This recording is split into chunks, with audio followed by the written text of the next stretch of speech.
I'm joined by Charlie Weimers, who is a member of the European Parliament from Sweden. Mr. Weimers sits on the Parliament's Committee on Foreign Affairs and is the rapporteur of a milestone report titled EU-Taiwan Relations and Cooperation. Mr. Weimers, thank you for joining me. Thank you for having me.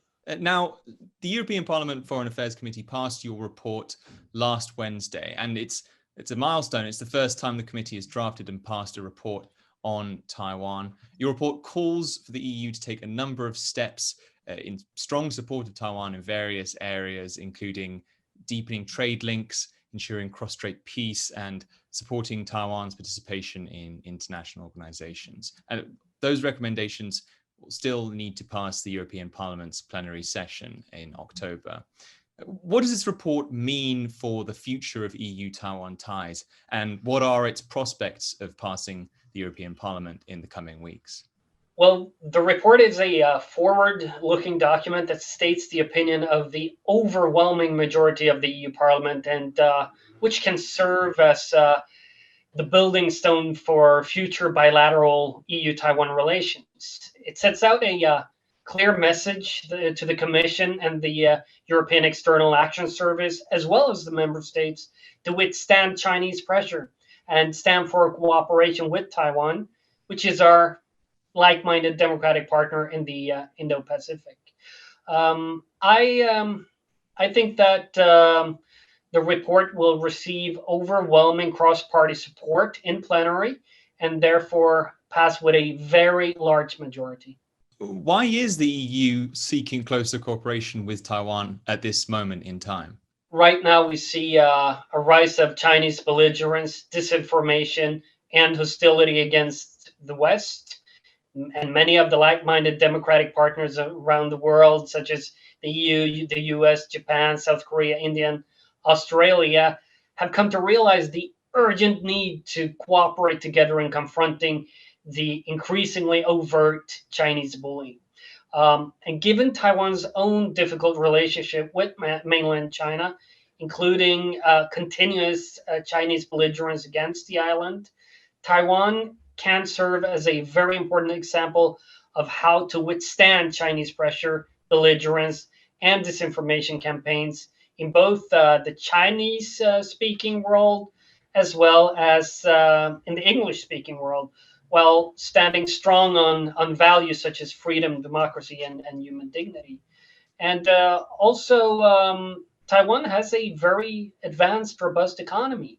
It's an economy that holds a very strong position in the world economy, and it encapsulates the prototype for modernization, digitalization, and economic growth. I mean, not to forget that Taiwan has become a major player in the production of semiconductors, leading edge chips.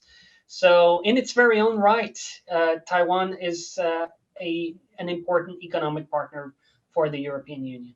Now, your report calls for increased official exchanges between the EU and Taiwan.